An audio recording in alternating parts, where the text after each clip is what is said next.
मंत्रिपरिषद के मेरे साथी श्रीमान श्रीपाद नायक जी, डॉक्टर नगेंद्र जी, पूज्य बाबा रामदेव जी, पूज्य आत्मप्रियनंद जी, आदरणीय हंसा जी, सचिव श्रीमान सन्याल जी,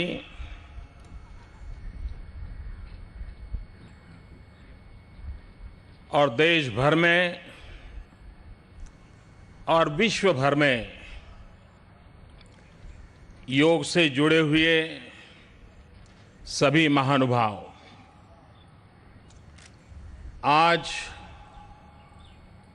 कभी किसी ने सोचा होगा कि राजपथ भी योग पथ बन सकता है।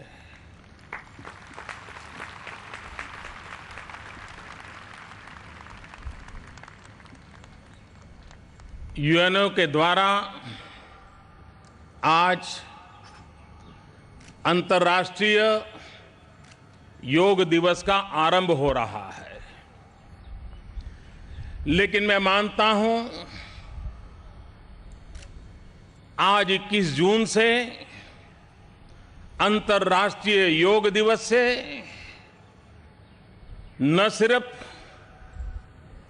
एक दिवस मनाने का प्रारंभ हो रहा है, लेकिन शांति, सद्भावना, इस ऊंचाइयों को प्राप्त करने के लिए मानव मन को ट्रेनिंग करने के लिए एक नए युग का आरंभ हो रहा है।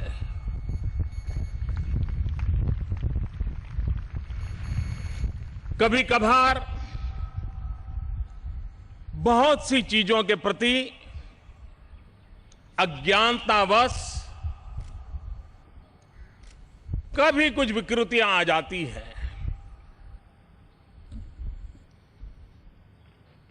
सदियों से यह परंपरा चली है, कालक्रम में बहुत सी बातें उसमें जुड़ी हैं।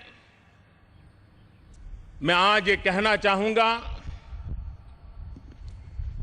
कि सदियों से जिन महापुरुषों ने, जिन ऋषियों ने, जिन मुनियों ने, जिन योग गुरुओं ने, जिन योग शिक्षकों ने, जिन योग अभ्यासुओं ने सदियों से इस परंपरा को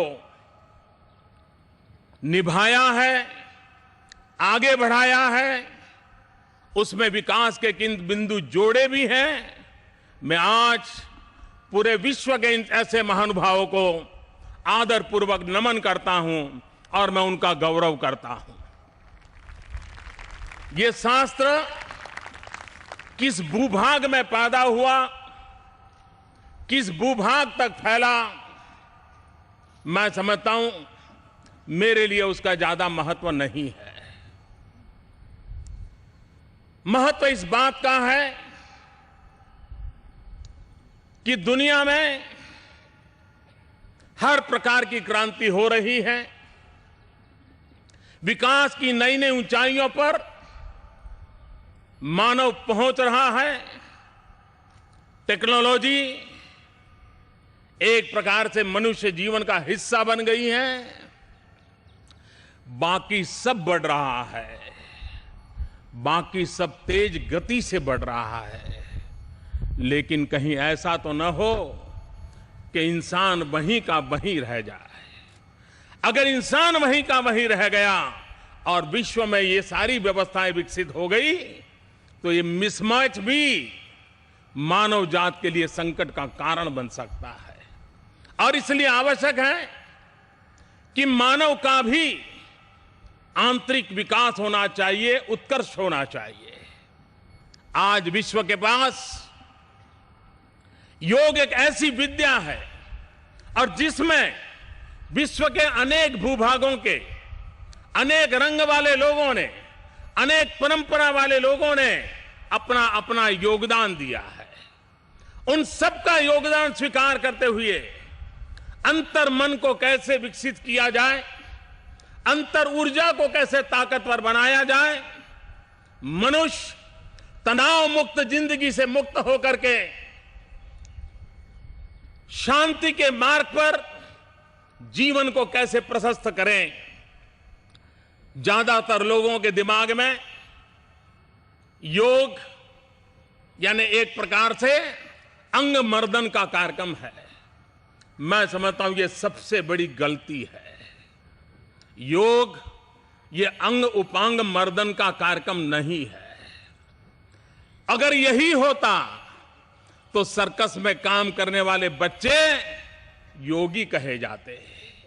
और इसलिए सिर्फ शरीर को कितना हम लचीला बनाते हैं, कितना मोड़ देते हैं, वो योग नहीं है। हमने कभी कभार देखा है संगीत का बड़ा जलसा चलता हो और संगीत के जलसे के प्रारंभ में जो वाद्य बजाने वाले लोग हैं वो अपने अपने तरीके से ठोक-पीट करते रहते हैं। कोई तार ठीक करता है, कोई तबला ठीक करता है, कोई ढोल ठीक करता है। 5 मिनट 7 मिनट लगता है और जो दर्शक होते हैं उनको कभी लगता है यार शुरू कब करेंगे। जिस प्रकार से संगीत शुरू होने से पहले ये जो ताल ठोक का कार्यक्रम होता है और बाद में एक सुरीला संगीत निकलता है, ये ताल ठोक वाला कार्यक्रम पूरे संगीत समारोह में बहुत छोटा होता है। ये आसन भी पूरी योग अवस्था में उतना ही उसका हिस्सा है। बाकी तो यात्रा बड़ी लंबी होती है और इसलिए उसी को जानना और पहचानना आवश्यक हुआ है और हम उस दिशा में ले जाने की दिशा में प्रयत्नरत हैं। मैं आज यूनो का आभार व्यक्त करता हूं, दुनिया के 193 कंट्रीज का आभार व्यक्त करता हूं कि जिन्होंने सर्वसम्मति से इस प्रकार के प्रस्ताव को पारित किया और मैं उन 177 कंट्रीज का आभार व्यक्त करता हूं कि जिन्होंने को-स्पॉन्सर बनकर के योग के महात्म्य को स्वीकारा और आज सूरज की पहली किरण जहां से प्रारंभ हुई और 24 घंटे के बाद सूरज की आखिरी किरण जहां पहुंचेगी, सूरज की कोई किरण ऐसी नहीं होगी, सूरज की कोई यात्रा ऐसी नहीं होगी कि जिसे इन योग अभ्यासियों को आशीर्वाद देने का अवसर न मिला हो। पहली बार दुनिया को स्वीकार करना होगा कि आज अब ये सूरज योग अभ्यासियों के यहां से कभी ढलता नहीं है। वो पूरा चक्र जहां सूरज जाएगा वहां योग अभ्यास मौजूद होगा। ये आज दुनिया में पहुंच चुका है। मन, बुद्धि, शरीर, आत्मा ये सभी संतुलित हो, संकलित हो, सहज हो, इस अवस्था को प्राप्त करने में योग की बहुत बड़ी भूमिका होती है। मैं आज इस महान पर्व के प्रारंभ के समय ये सिर्फ और सिर्फ मानव कल्याण का कार्यक्रम है, तनाव मुक्त विश्व का कार्यक्रम है, प्रेम, शांति और एकता, सद्भावना का संदेश पहुंचाने का कार्यक्रम है और जिसे जीवन में उतारने का कार्यक्रम है। मैं इस कार्यक्रम के लिए हृदय से बहुत बहुत शुभकामनाएं देता हूं और आज पूरे हिंदुस्तान में हर गली मोहल्ले में जो योग का माहौल बना है उस माहौल को हम निरंतर आगे बढ़ाएंगे। इसी एक अपेक्षा के साथ आप सबको मेरी बहुत बहुत शुभकामनाएं।